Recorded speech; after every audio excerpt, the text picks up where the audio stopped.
Tal as he recites the biography of our guest speaker today. All right, thank you so much, Mr. Tobi.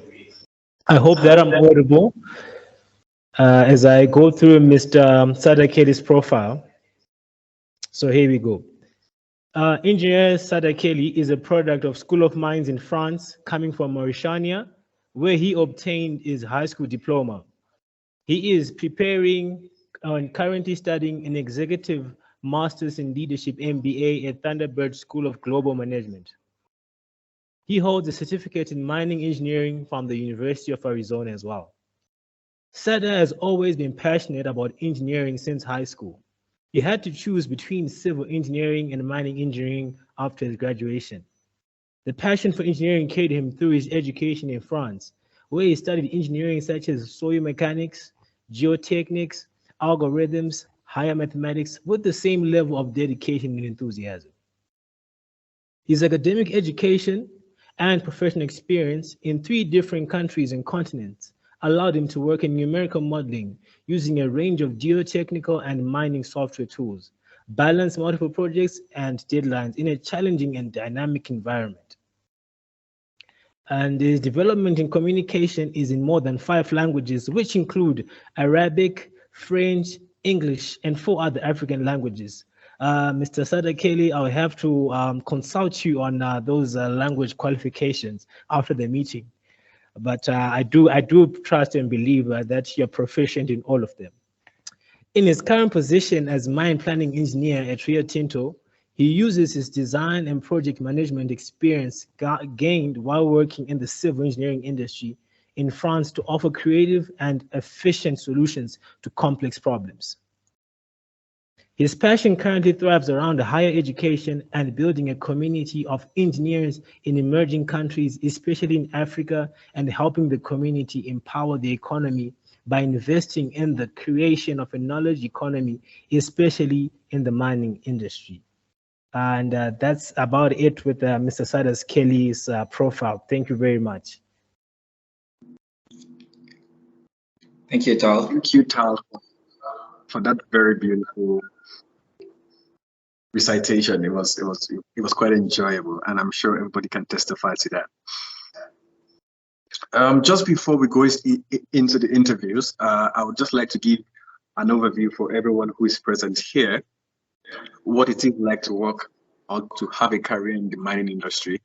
As you can see on this technology career map, we have several positions with which you can fit yourself in if you're thinking of starting a career or beginning a career in the mining industry. I won't go into details now. I'll wait until after we're done with the interviews. But just to give you a pointer of where Mr. Sada is currently in, is a mine engineer, and he is here basically because he does the mine designs and mine planning. So that's where he is. And from his bio, you can also read that he has a little bit of civil engineering background, which can be related a little bit to the environment. And this is a mine engineer here too, top corner under mine planning. You can see mine planning is a whole subsection here. So civil engineering and mine planning, that is where he fits in on this career map. In the past, we've had people from several spaces. Our last guest it was from mineral marketing, which was a business side, is on the business side of mining.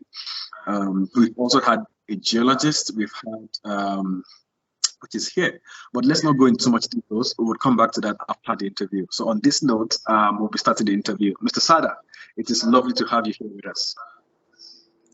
Thank you, Tobi. Thank you. It's a very pleasure to have you.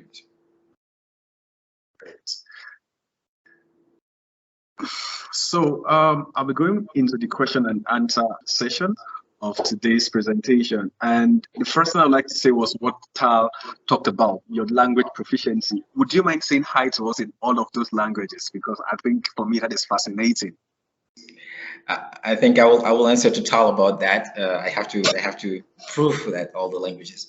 So I think yeah, I speak almost like 8 languages if we count like all the African languages like as full languages. And then yeah, we start in English, you know, high in English, and I studied in French. So bonjour à tous.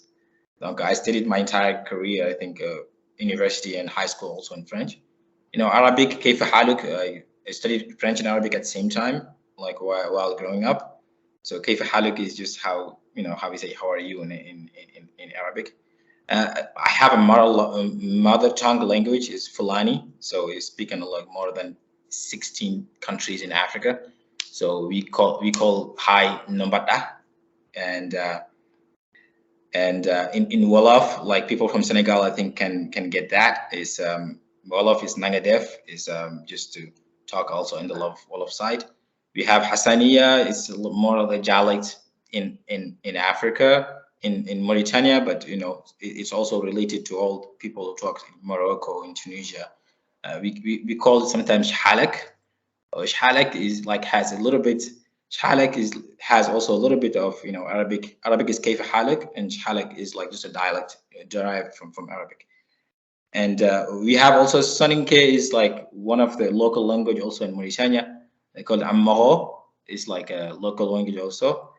And you know, we have also, I studied Portuguese while I was in school. I had some people from Brazil, so bom dia in Portuguese. I think I did all. That is quite impressive. I'm even short of words personally. But thank you very much. Another intriguing fact for me was that you are from Mauritania. You would literally be the first person that I'm in contact with. This is from Mauritania, and I'm sure it's same with a number of us who are joining for this conversation. So I don't know when you left Mauritania. Would you mind giving us what it is like to be in Mauritania? Can we come there for vacation? Yeah, sure. It's really a lovely country. You have some. It's just a mix of desert and ocean at the same time. So Mauritania is really interesting. It can be also. It has a potential of being really a touristic environment, even though like they didn't like put as much as possible that they can on the touristic side, because we have 700 kilometers of ocean, the Atlantic Ocean. So every time when I present Mauritania to America, I say to people like, for example, in US, I tell, hey, this is the closest country to US. You know, it's just on the west side. You just have to take that boat to get there. So yeah, Mauritania is like, it's a big country, but not a lot of people. So it's normal that you didn't find a lot of Mauritanian out there, because we just have 4.5 million of population with a country of 1 million kilometers square. So it's really big. It's 3 times France, and we don't have, the density of population is just four inhabitants per kilometer square. So yeah, this is why like you will not find a lot of Mauritanians anywhere.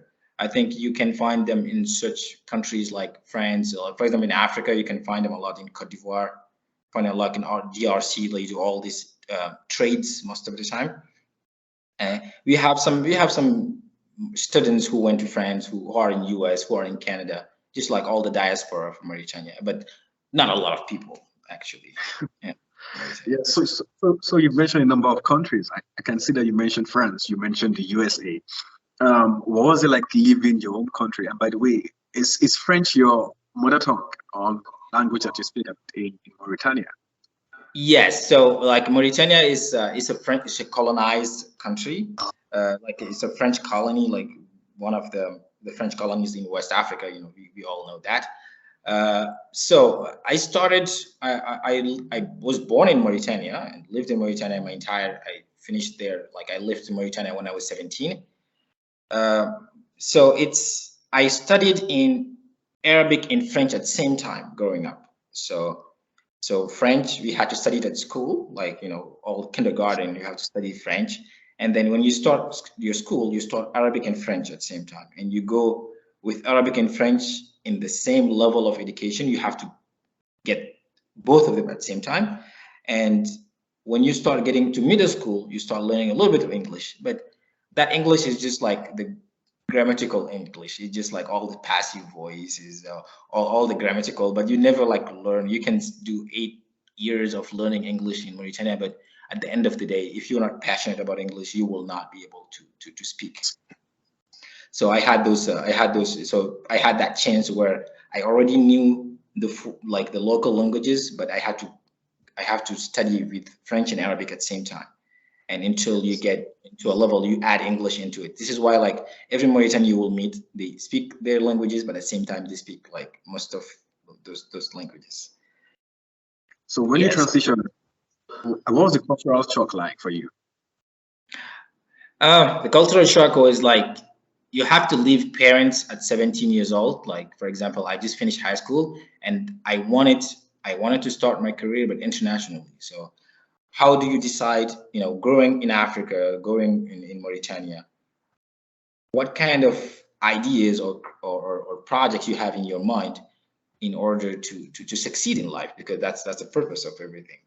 So I told myself, okay, if I want to succeed in Africa or anywhere in the world, I don't want to be just succeeding just in one country. I wanted to have like that global success. So that global success means education. You start with that. So I started at 17, went automatically in France, for example, automatically after high school. And the cultural shock is always, you came from a country where everybody meet everybody, and then you have to greet everybody, and then you came to countries like France where if you say hi to someone, most of the time you need that person.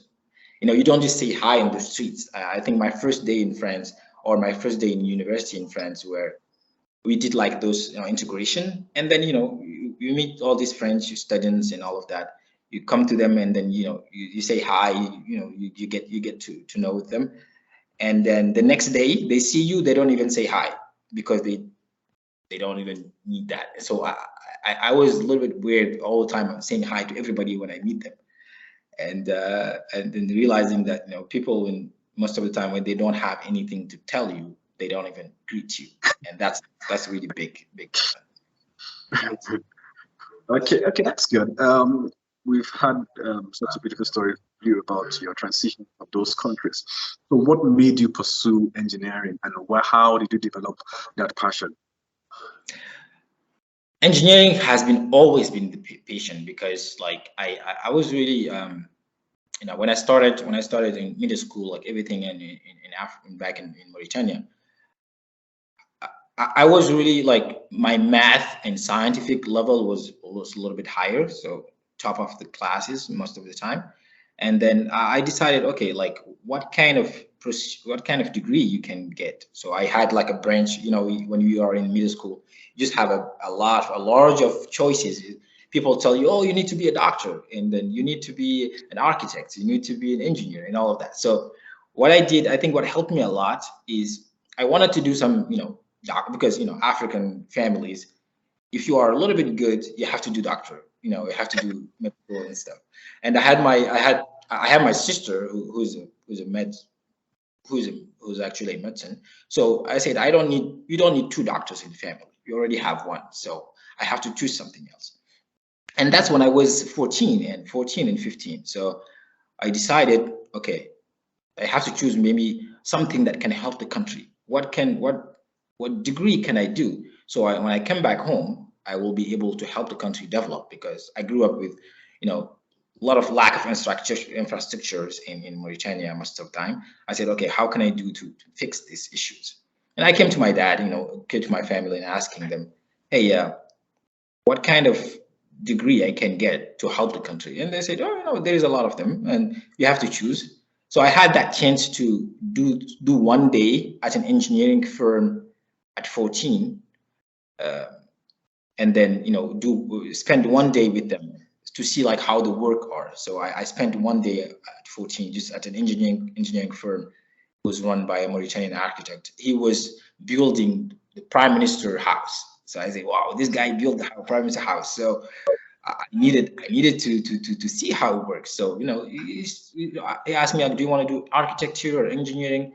At the beginning, I said I was interested by architecture, but at the same time, like with my level of math and physics, I figured out that architecture, you will just do a lot of drawings, but you will not use your scientific knowledge. And this is how like I switched to a little bit of engineering. I said, okay, I'm gonna start with that. And you know, I had those back in my head. So when I finished my high school, I wanted to do civil engineering, mining engineering, or petroleum engineering, like both of them. But most of it was civil and mining. I had issues to choose between these two. I think that was a very beautiful story because I can totally relate to what you're saying. First, with the African family, all African parents want to have a doctor, want to have a lawyer, want to have an engineer. So I can relate with that, and also the fact that you got a chance to speak to people is also very fascinating because a number of people don't get a chance to get that guidance that you got. So that is also very interesting. But currently, or now, you're running an MBA.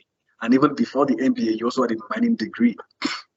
So, first, can I ask, after you've had a civil and a mining engineering background, why do you have to go for that to pursue an MBA?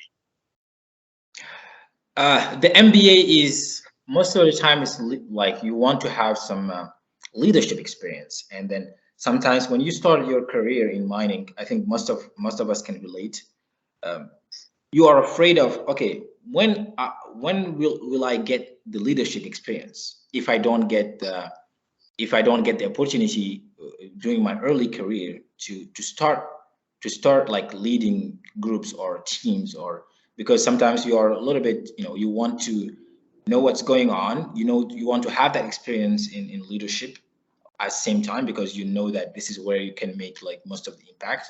You can do a good engineering background, but you will need that leadership. The objective was I got one advice from my family or from like people that I met in professional. They were saying me like, just keep learning all the time. So I did, I do most of the time 5 years goals.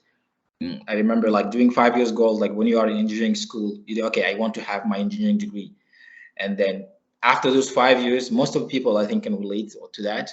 When you start your career, you have to set another set of goals. If you don't do that, you will have issues just to focus and then to be motivated. So once like because you use 5 years by just going, okay, I want to get that degree and start in the industry. And once I reached that, I had that, let's say middle 20s crisis where, oh, what should I do next now? What should I do next? How can I do, what can I do to improve myself, or what can I do? I don't want to be just those type of engineers where just you get your degree, you start working, and then you never learn anymore. Like you just stay there and then just chill and do whatever. I wanted to keep learning because I know that I have a limited time. My program was to come back to Africa, like after few experience in US or everywhere in the world. So what do I need when I come back? What do I need? What type of degrees or what type of skills do I need to prepare myself to? So yeah, and that's based on the story that I got. For example, when I finished my engineering studies, I had different choices. Yeah, I had different. Yes, so I had different choices. So when I finished my engineering study, I was in Paris, and then I had to choose between few countries. So I got opportunities to work in France, like the metro, how do you call it? The subway, the Paris subway in civil engineering. I had an opportunity to work in Guinea with Colas, in mining, but civil and mining. And I had the opportunity to work in South Africa. So I had like 5 countries where I should decide to go. So I have France, Guinea Republic, South Africa, Mauritania, US. Okay, I decided, okay, I wanted to start my career in Africa. I wanted to have some experience in Africa, but at the same time I said, where can I go? So if I come back to the second country, I will have advantages. I will have advantages in my experience. So I decided, I thought myself, okay, if I go to Guinea Republic, can I use that experience in Guinea in US? I said, people struggle a lot doing that, because sometimes, when you have African experience, Sometimes when you go to France, I think people can relate to that. When you go to Europe or you go to US, most of the time they don't want to use that African experience, even though like you already did that. So I said, okay, to get that part, it's better to go to that one country where if you get some experience from there, you can use it everywhere else. So that was automatically, obviously, US. So I decided to go to US. So because I know that experience in US, I can use it in Guinea. Experience in US, I can use it in South Africa. I can use it in France, and I can use it in Mauritania. This is how I decided to go to US. Amazing, amazing. I think you've touched on a lot of important points. One that I could touch on was the leadership that you said was important, and that's why you decided to pursue the MBA. And you also explained just briefly now how you decided to go to the US compared to other countries where you got your experience. And I think that's important. I will come back to leadership part of it, but while I would like to ask you, you have touched on a number of companies you've worked on. You touched on the metro company. So what other company did you work in, and what were the things you were doing in those companies, if you can briefly share with us? Yes. That's also really interesting, because when I was studying, so I had a lot of experience in civil engineering, a little bit on mining, but more in civil engineering. I know that the first company that I worked on when I was studying in France, I said, okay, and I saw in the news that they are building a new airport in Mauritania, a new airport. And then I know that you build airports every 10 years or every 20 years, most of the time. It's really rare. It's really like hard to find where we can do some constructions in airports. I said, okay, I need that experience, even though I don't have the engineering degree yet. So I started actually in the international airport in Mauritania. I came back home on vacation, and I decided to go to there and then do my internship while I'm on vacation. I think that was my first experience. And that experience helped me a lot after in France, because when I came with my colleagues, like the third year of engineering, where you have to decide to do internships, people didn't have anything like in their resume. And me, I have an international airport there. So that gave me that advantage. Oh, like it's really rare to see someone doing some construction in international airports. So I had to design those like the highways, like where the planes like just land off, and design also like all these control towers where like they decide which how the plane are getting into. So I got that experience where like lead with engineers in back home. And then I started with airports, and then from there I just decided to I went to construction in hospitals in France. I got experience in Vinci, one of the biggest construction company in the world, actually.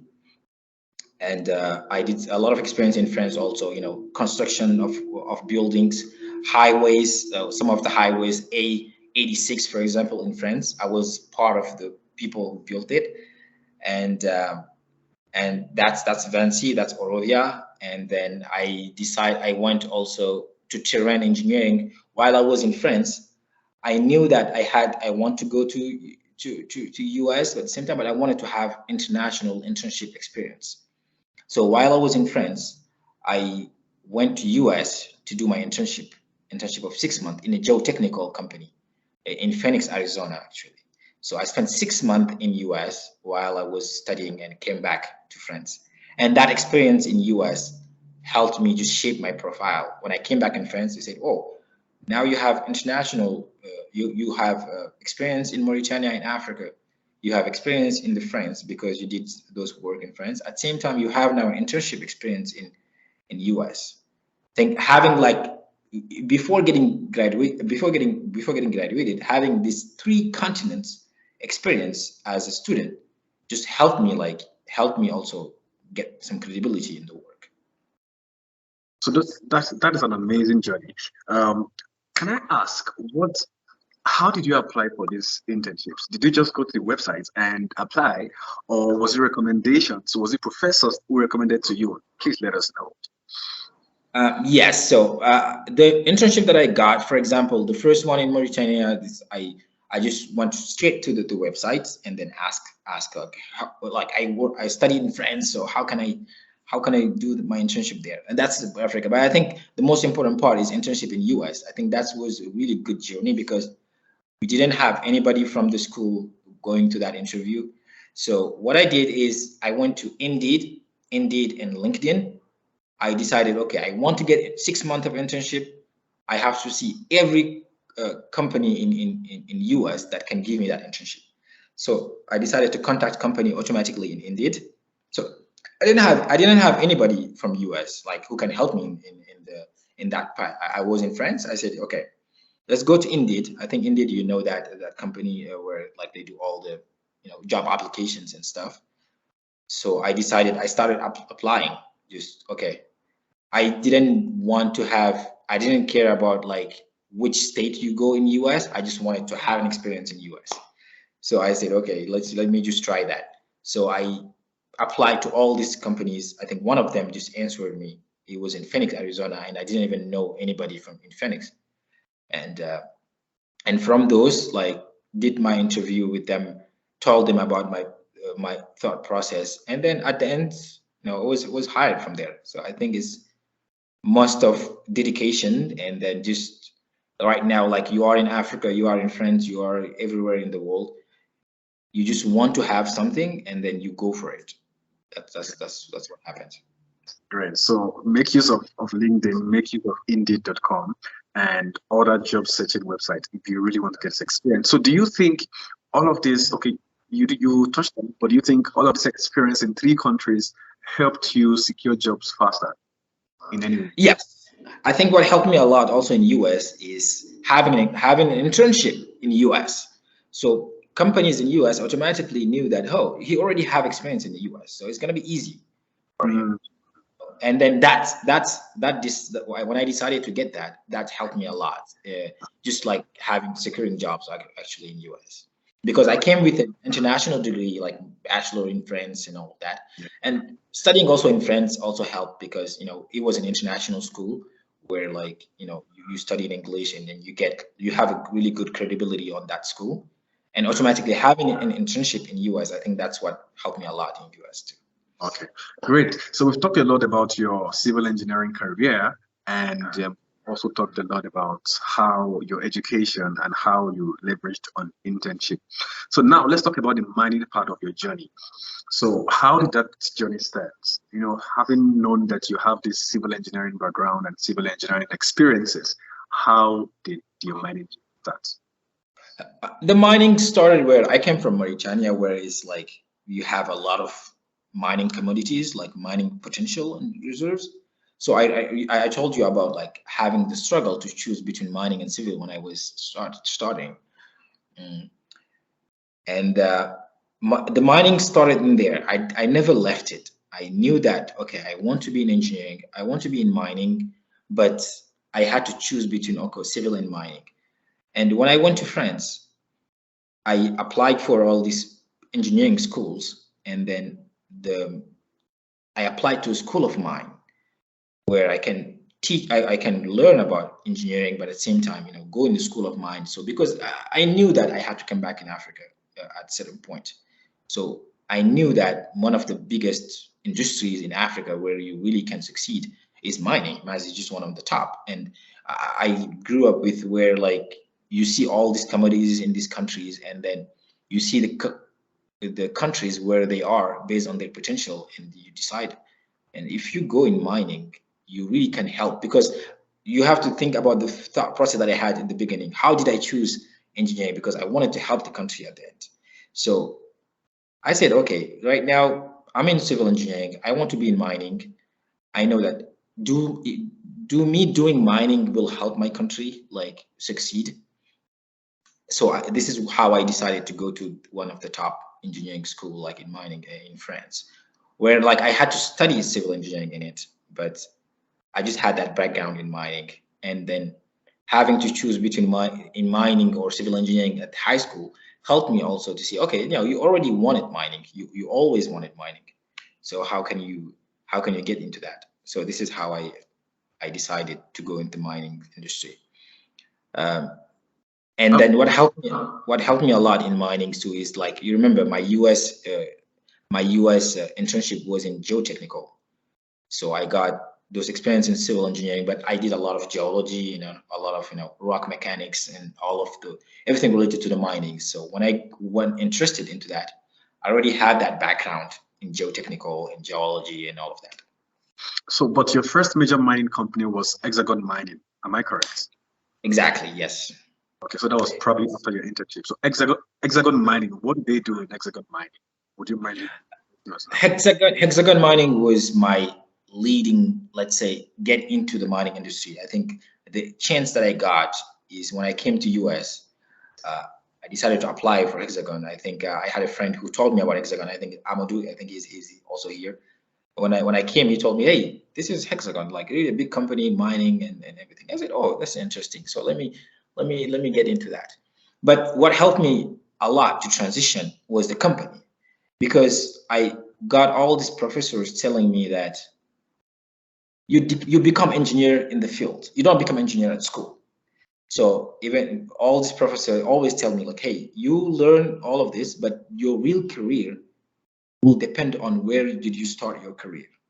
Like, because when you are in school, you will learn about all these subjects, but at the same time, your really experience, you will get it from the field. So when I came in Hexagon, where I had that civil background and then a little bit of mining background, I went to I had to study the software, for example, that they use. Hexagon, they have like MineSite, the software that they use for the mining industry. And I came in US, speaking French, my English was not really good. And I had to teach mining engineers the process of mine planning. I said, how am I going to do that? And what is good about US most of the time is US has that level of, like, they are used to having people from different backgrounds. So the welcoming is really easy. Like they prepare you for almost 2 months or 3 months on the training, like, to understand the process, understand the software, how to use that. And I just got into it. So I think Hexagon was what really led me into mining. This is where, like, I had to know all the processes, because you are teaching mine engineers how they use the software, or how they should focus on the mining and improve their processes. And how I'm going to teach mining engineers if I don't have any mining experience? That was my biggest fear most of the time. So I had to rely on books, rely on videos, rely on everything. But I went to University of Arizona to get some classes, and I had also great colleagues like Mamadou, like Larissa, and most of people that I know in Hexagon, because having that geology background helped me.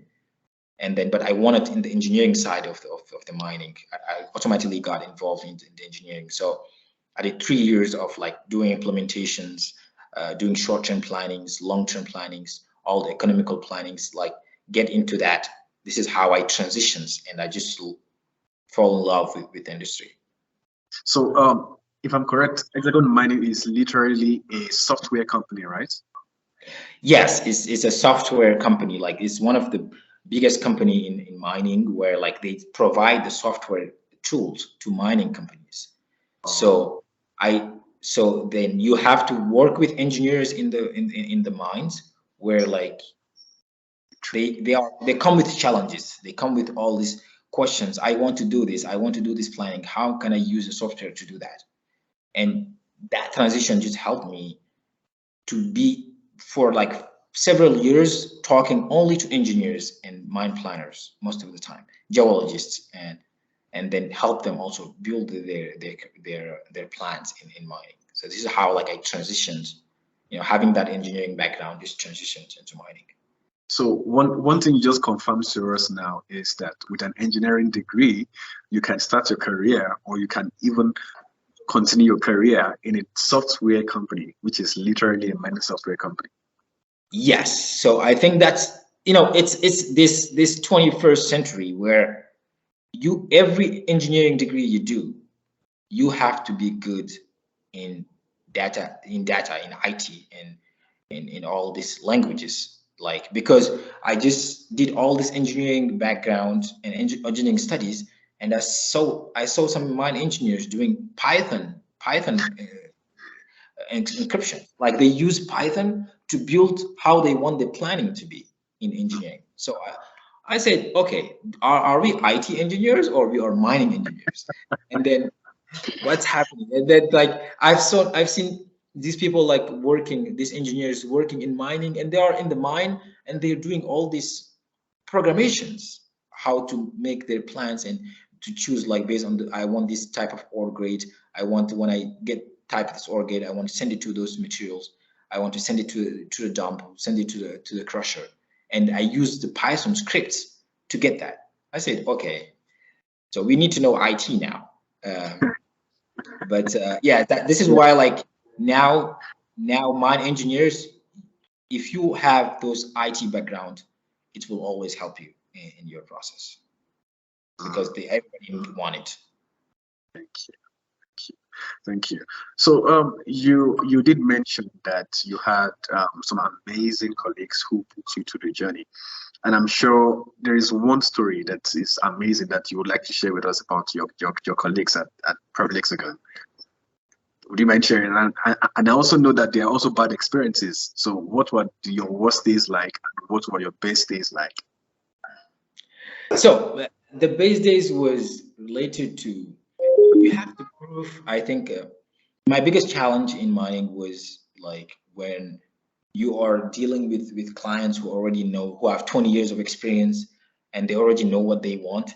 And then you have to provide the solutions for them. But at the same time, you have to feel also, that you know about what you're talking about. So that's where the challenges came. Like I got these amazing colleagues like Donald, for example, Hernandez, and Mamadou, for example. They were just every question that I have when I started. This is where like when you start, I had that philosophy where my first 5 years I'm learning. I'm just looking for learning because I'm focused on learning and everything else will follow.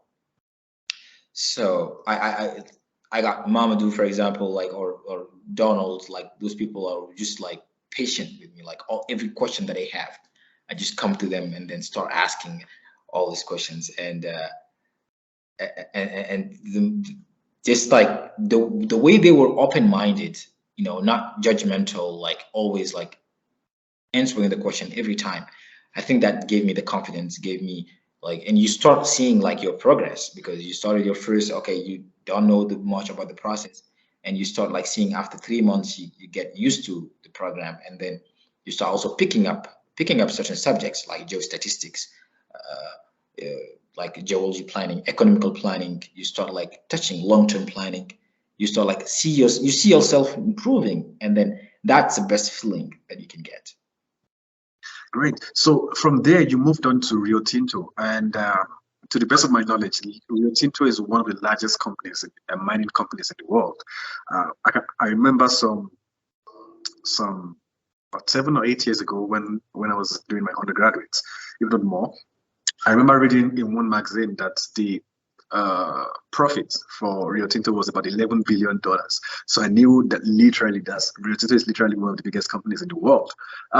So how did you transition to Rio Tinto from your career position in Hexagon Mining?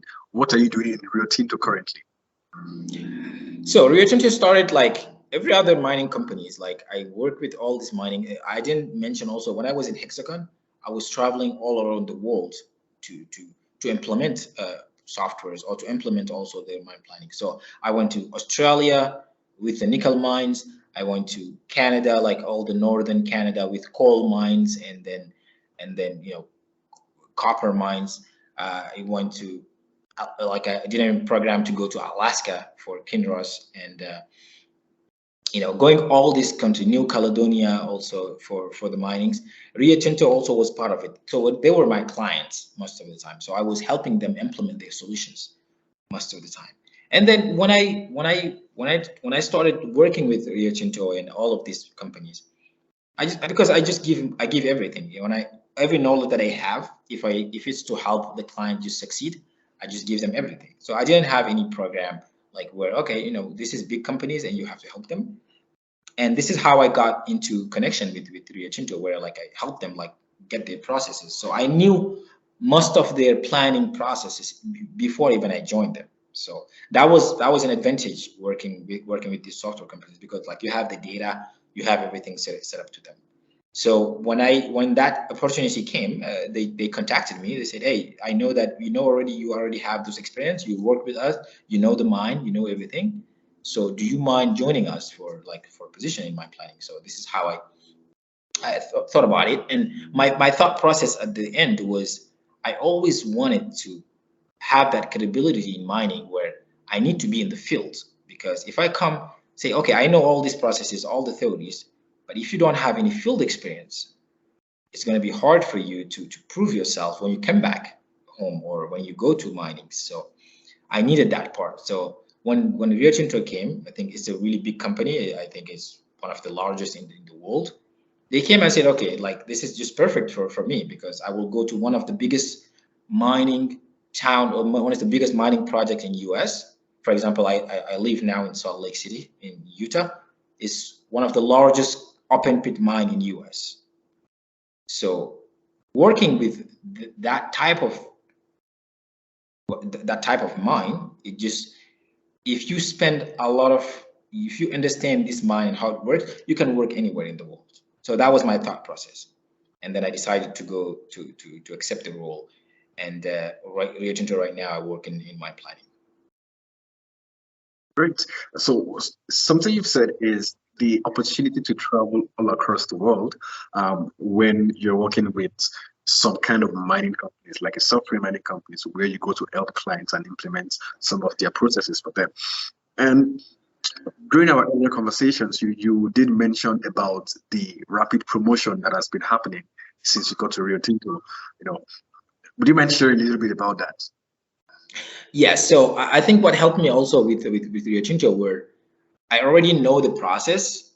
I use the software that they use right now for the mine planning.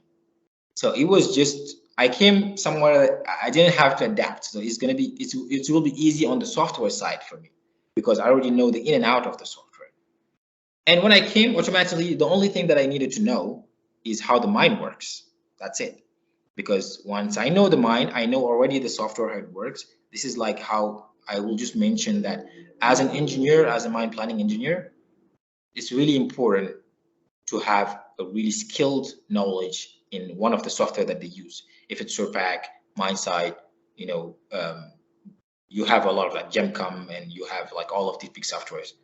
I think being a mining engineer, I've seen those things. So Rio Tinto, when I came, I just came with improvements. I said, okay, I'm gonna start from scratch. I need to get along with that. So what do?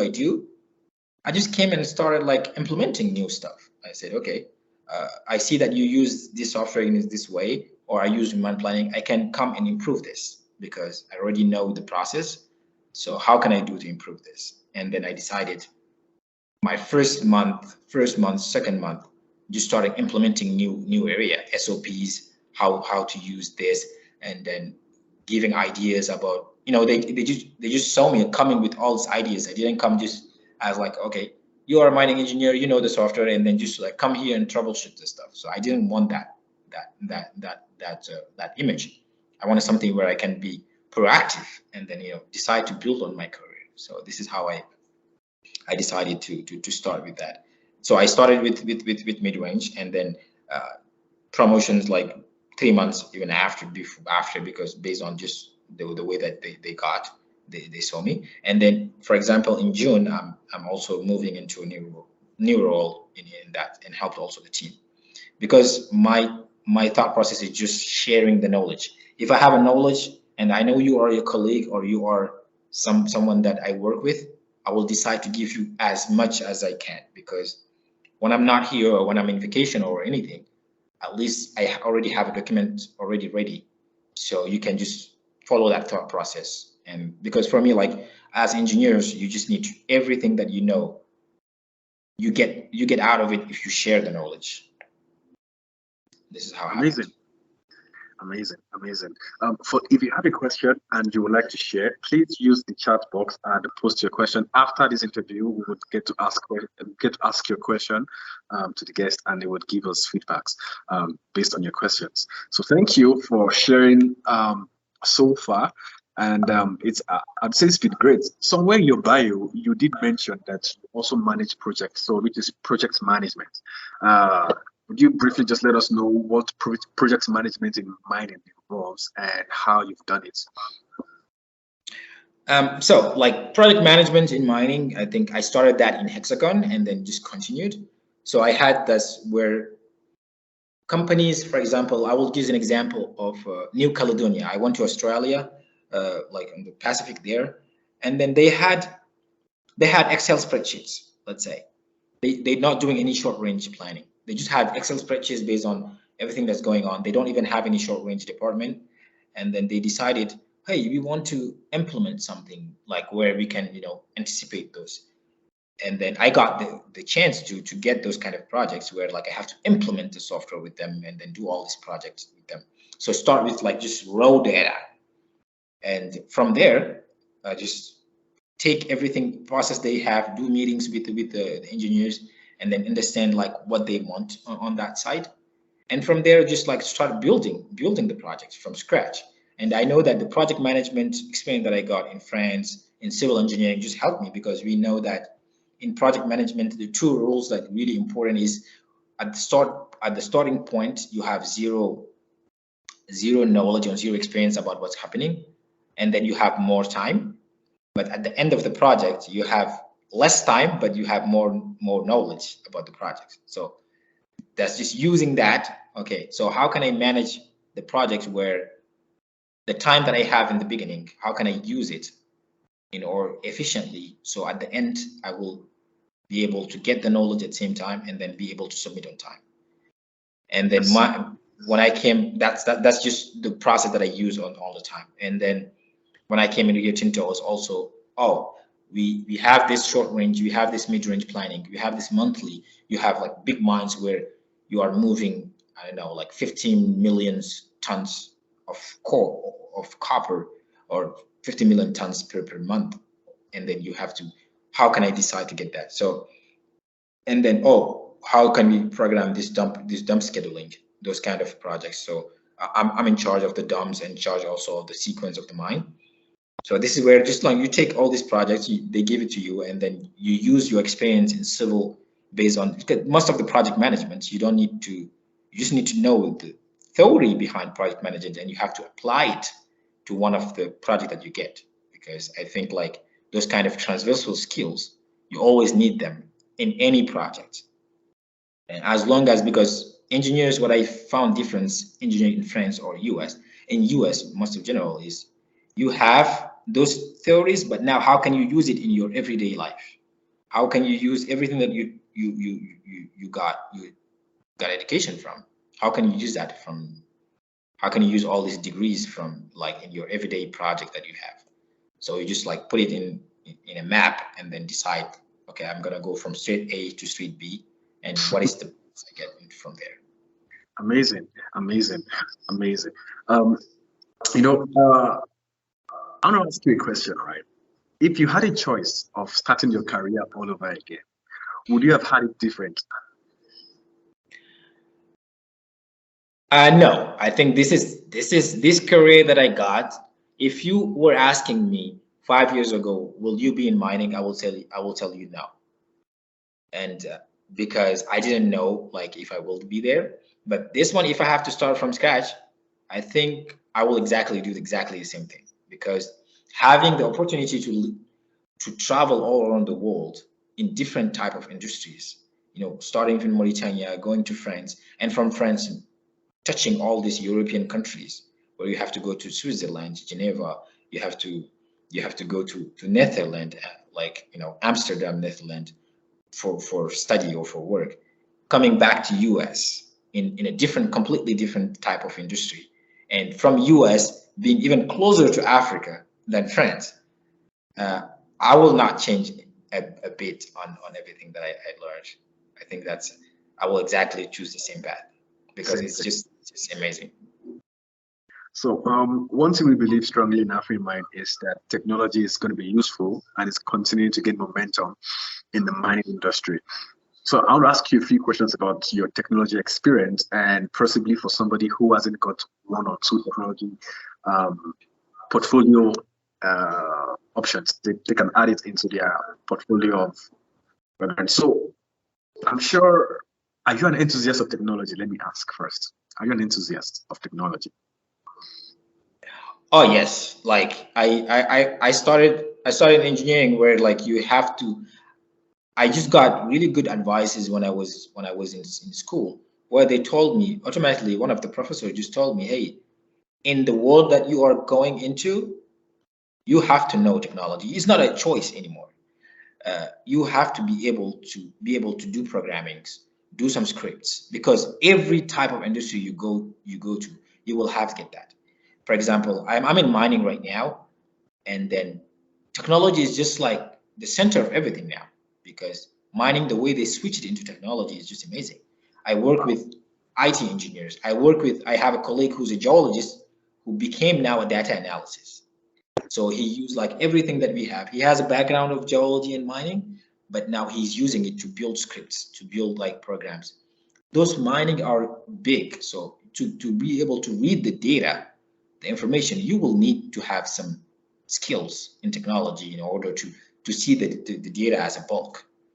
So I have so many people that I know that who are mining engineers who did mining engineering school or got the mining engineering degree or mining engineering and just switch into IT because the companies are needing it. Like, for example, companies need technology right now. Mining companies need technology in order to understand their data. They have a lot of data and they don't know how to read it. Because if you got like 11 million of samples and you're not using any technology, how can you read this data and understand it? You have these big companies where like now everything is fast.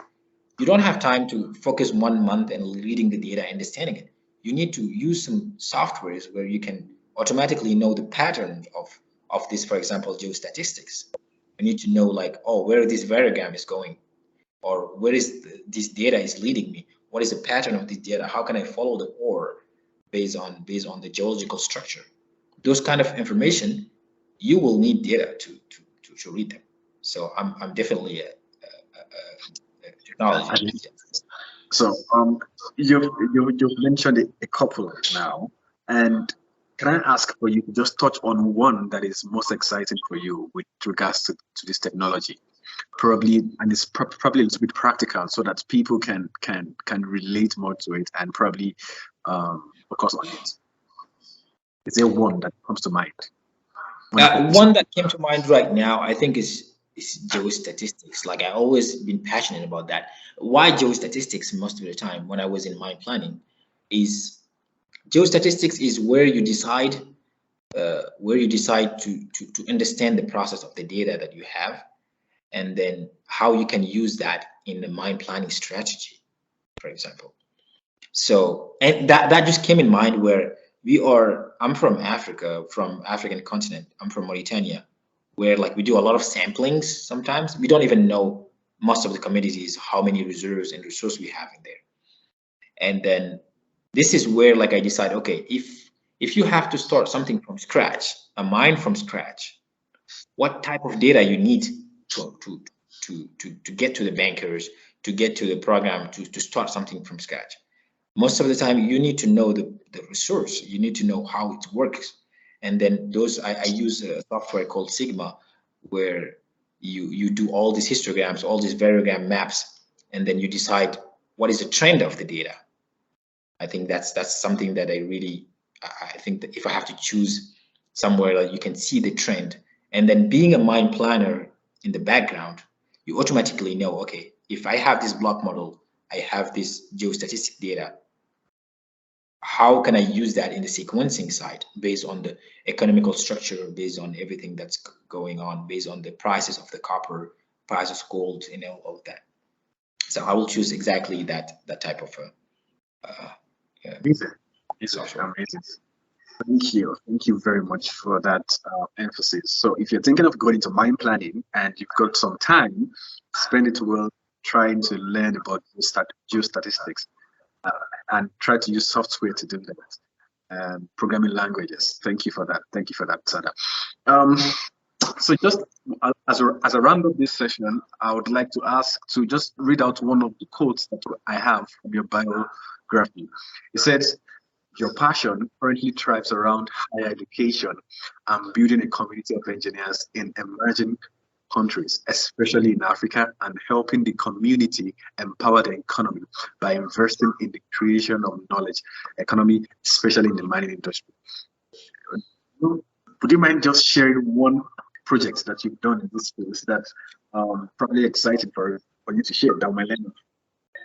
Yes, yeah, definitely. Like when I was, now I'm working, like for example, now I'm in Rio Tinto, so I'm doing partnership. It's young mining leaders in council in Mauritania, where like I am in a part of big young leaders in mining, where we decide, okay, we are professionals in that level, and how we can use those in order to make the country like move forward in mining industry. Because my challenge was always, okay, we have a lot of people from Nigeria, from Mauritania, they are really good in mining. They did the big schedule, like big success career in Russia or in US or in France or anywhere in the world.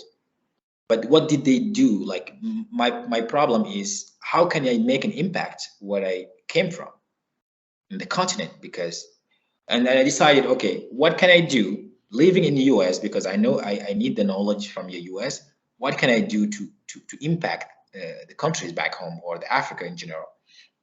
So the only thing that I've noticed is, like, we have these mining communities, we have these resources and everything, but do we have the knowledge to run these mines by ourselves? Most of the companies that we have in Africa, most of them are international companies. Do we have any big local companies that are there that are doing most of the job, competing with international companies? We have some of them. Most of the time they have to be helped by the government. So my focus was, okay, if I want to give back to the continent, I need to focus on young people, young mining engineers, because if it's on the scientific level,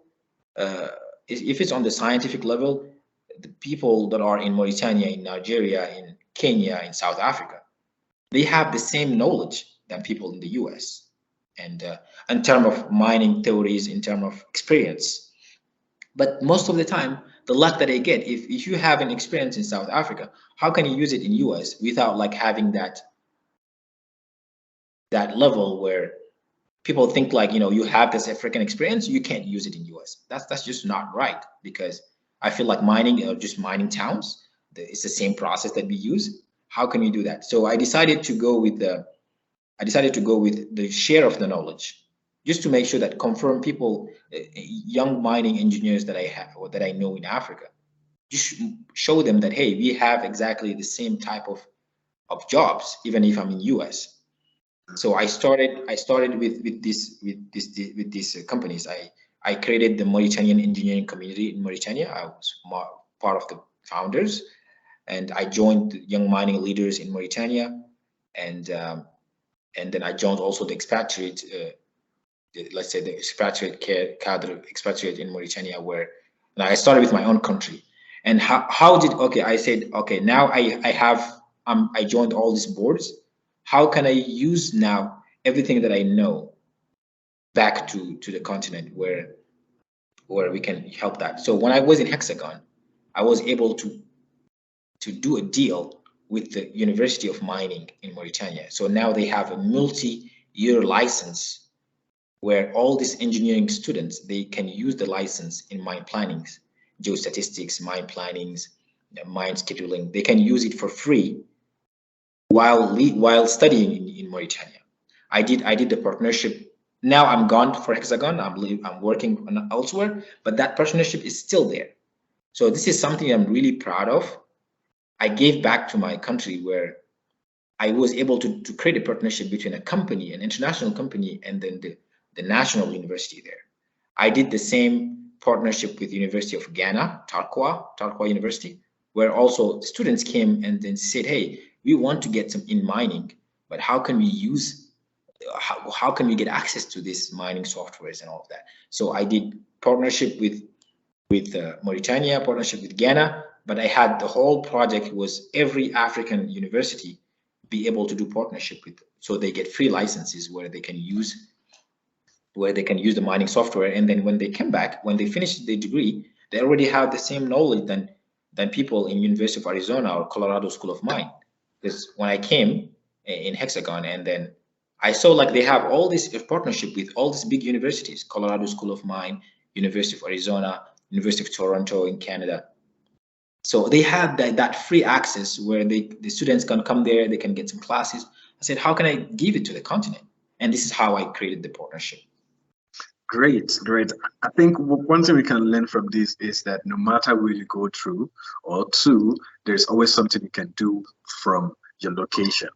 And that is amazing. So I would just like to say, if you are thinking that you need it in the university, I think you might need to reach out to us and let us see how we can try to arrange such kind of deals. I'm sure on your sign-up emails, you got an email you can send your request to. We will compile all the emails and see what we can do in that regard. Whatever university you are in, please send us an email. You can say contact@AfriMine.co. You will see the email on the chat box, and you send us an email and we'll work on that for you. So we have a couple of questions here for you. One is coming from Peru, and this man called Diaz Inga Julius Luis asking, I am working as a short-term mine planning engineer. So what kind of master's program would you think will be more useful for day-to-day tasks as a mine planning engineer? Would you suggest I pursue a master's program in mine planning?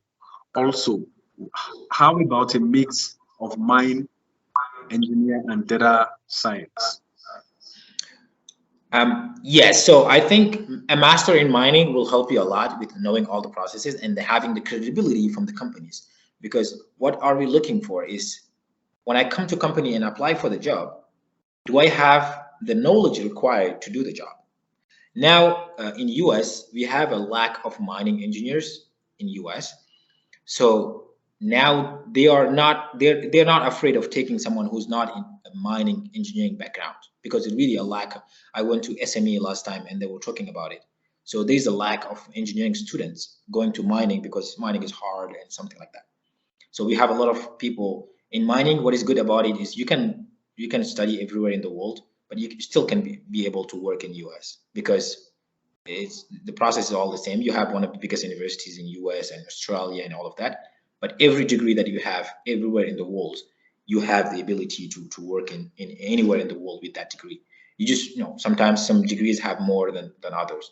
But I will automatically go with mine planning, masters in mine planning. I think that helps to get into that level. But data science also, you will not do short range planning, but you will do like all this data analysis. You will work with short range planners. Like for example, right now I work with a colleague named David, and he's a geologist, but he did some IT, like data science, like, big data. And he just used every monthly plan that I have. When I finish it, I send it to him, and he do all these comparisons based on the actual data that we have in the field, and then the planned data, and then see like how we can improve the cycle time, how we can improve the TPOH, how we can improve like all this, everything that we see, like the lag between the planned and actuals. So data science will help, mining engineering will help. I think as long as you like that part, if you are good in scripting, if you are really good in all this IT background, it's good to take that also if you want to go that route. But there is no perfect way, I think. Thank you. Somebody's asking here, do you have plans to develop the vast mineral resources in Africa? I think yes, he has talked about it briefly and how he's doing it systematically, starting with his country. So yes, I'll give it the answer to that. What do you think about local content? How top companies are really working towards an emerging pool of local African engineers in their operation? Yes, local content is really important. Now companies know that. Because before, when you take mining, before what companies were doing, they were like just hiring all these engineers from US and Australia and give them expatriate companies and expatriate positions. And then they figure out that maybe those engineers, most of the time, it changed a little bit. Before it was like more obvious, but now it changed a lot because people now have knowledge in scientific knowledge in the country that the companies are working on. So now they're relying more on local engineers than people from just US or Canada or anything like that. So now they see that, okay, oh, these local engineers can do exactly the same job as expatriate, but they need to be paid the same. I feel that that's also important. And so that local content it's the young engineers should start already something. They don't have to wait until the company say, oh, we need some local content, and then they just come with all these projects. I think they have to start with everything that we're doing right now. AfriMine is doing it.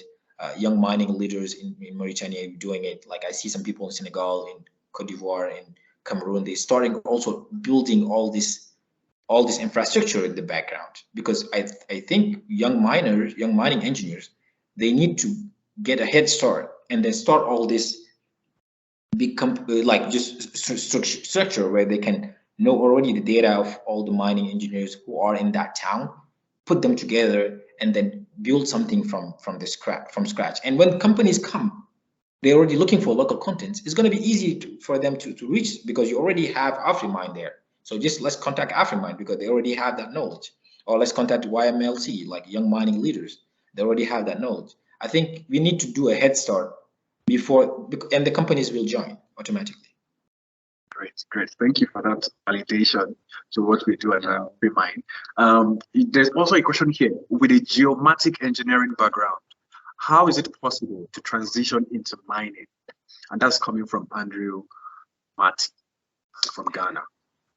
Yeah, Andrew, like geomatic engineers, like as long as you are in the mining industry, the first thing that you will do is just to start knowing the process of mining.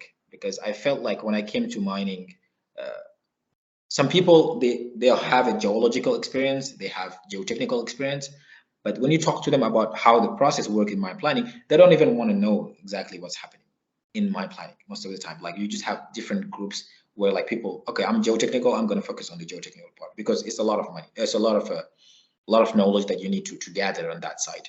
I think if you are interested in mine planning, for example, me, I completely transitioned into mine planning without even having that mine planning in the like background and stuff, because I wanted it. I was focusing on, okay, how can I want to be the person leading the sequences, because I was just passionate about the engineering side of it.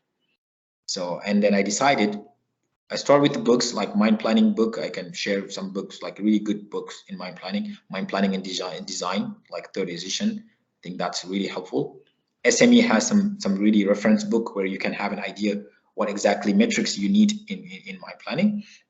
And I think just starting with a position where you have that geometric and mine planning a little bit, you interact with them, and then just decide to jump into that. I think that's if you want it, you ask for it, you will get it.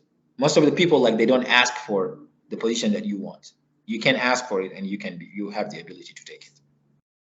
So there's somebody here from Zambia who is asking you, did you work in First Quantum Minerals in Mauritania at all? No, I didn't work there. I did some project with them, First Quantum Mineral in Peru most of the time, but I never worked in First Quantum Minerals. Okay. So yeah.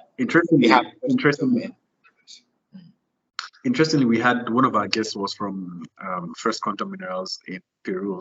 I think it was in December last year. So that's not a strange name to us. So we have somebody here from Ghana asking, his name is Frank Lord Bowman, is asking about, do major mining countries, do they, like the US, Canada, Australia, do they accept African talent? I think I would give an answer before Sada gives an answer. The answer is yes. Yeah. Our first guest on this CIM event was a South African who moved to Australia. She got a job from here in Australia. So Sada, please go ahead. No, I can confirm that. Like, definitely yes, because Africa is already known for mining. If you work in mining, and one of the biggest resource mining, you have automatically the ability to get into that. And I just give experience, like, but what I noticed, most of the people that I see in US in mining industry as engineers, most of people in US come from Ghana, and they have Ghanaian degree most of the time. Most of my colleagues, like Ghana has a really good university there. Like I think the Tarkwa is a really good university. I work with them several times, and then I've seen a lot of people coming from there. That's really good. And then, you know, like having that degree, African talent, definitely yes, they need it. But you know, just make sure that you have international companies experience, because that helps a lot. If you work with Kinross or First Quantum Minerals in Nigeria, or I don't know, like in South Africa, it's the same process. They use the same process in South Africa than the US. So if you come with those kind of experience, you already have, you know, experience from an international company. So it's going to just be easier for you to join. Great, great. Thank you for that advice. And also, if you joined earlier, you also learned that you can also try and get an internship. That is also a pathway for you to pursue a career outside of your home country. What advice would you give somebody who did geology and wants to build a career in mining? And that is from Zuko. Zuko, so that's my process. So geology, if you like geology, you can stay in geology. It's really interesting. But if you want to transition to mining, I think the first thing that you will do is to understand exactly how mining works. Because when you do geology, most of the time, mine planners, like if you have to compare between degrees in geology and degrees in mine planning, I think we have more degrees in geology than mine planning. It's a little bit of a small word. But mining is not just about mine planning. Geology also is important. It's like you decide where we have to dig. So that's really important to know. And if you want to transition for that, I think you start with like knowing the process first. And then, you know, starting in a geology background, you know, don't underestimate the move that you can do inside a company. You know, like for example, if you can be hired in a company as a geologist and then transition automatically to mine planning, geotechnical in the same company, if based on their plannings. I know that Rio Tinto is really good in that. If you want any career transition, I sit with my manager every 2 weeks to talk about my development plan. That's just like, it's amazing. I never worked in a company where they are so much focused on the development part. If I want to move in geotechnical again, I have the ability to do that just based on what I want. If I want to get that experience, I can decide now, okay, let's say I'm in mine planning. I work a lot with geotechnical. I want to do 6 months in geotechnical. And then they can literally move me into geotechnical for 6 months, work with them, do some tasks, and come back to my mine planning. So I got this experience from that. So working with these big companies, this is what it helps a lot. Any type of knowledge that you want, you can always transition between jobs. You don't have to get all the degrees before you start your career. Get like one of the biggest degree, and when you get in, just know your path, know what you want. Because some people, I see a lot of young engineers come into that issue where when you start, you want to know everything. I want to be expert in geology, expert in mine planning, expert in geotechnical, expert in geostatistics, and know everything about the mine. Okay, it's good, it's a good thing, but focus on mastering one skill and having some also other skill that you know, but make sure that you have really a good knowledge about one of the departments in mining. That's important. Okay, thank you. Thank you for that, Sada. And I think that's the last question for the day. And I want to say thank you for sharing your time with us. Thank you for explaining in details what it is to be a mining engineer, mine planning engineer, and how your career journey has transitioned from being a civil engineer into a mining engineer. I think for me, I would say that it's been a learning experience, and I'm sure a lot of people who joined in today too can relate to that story. I'm sure one of these days we'll have you back and have a different set of story to share. Maybe you're in geotechnics by that time or geostatistics by that time. We don't know, but we'd like to have you back. Thank you once again. And that's the end of this session. If you have any other questions, please email us on the email address that you have on the chat group, and we would provide answers to your queries.